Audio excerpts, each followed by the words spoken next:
Good day mga idol. Andito kami ngayon sa McDonald's Maple Grove and medyo nagkaroon ng problema kasi yung nadala kong lobo para dito sa Butterfly, ang nadala ko pala rito ay Kurumi. So yung para bukas din, so dito rin sa McDonald's Maple Grove. So ito na, nakapagtayo na ako ng panel. Ng candy wall. Tapos andun na rin yung welcome stand. So balance na lang talaga yung kulang niya. Ito, Butterfly team na ito. Tapos alas 9 yung call time na ito. And 7:20 na. And buti na lang advance kami dumating dito. Mga 6, nandito na kami.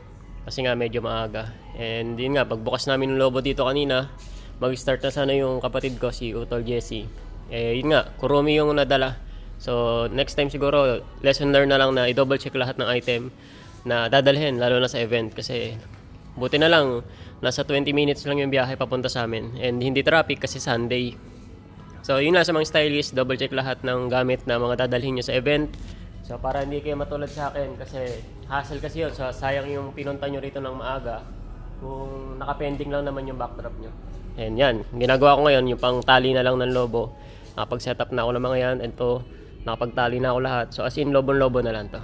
Yun lamang and cheese.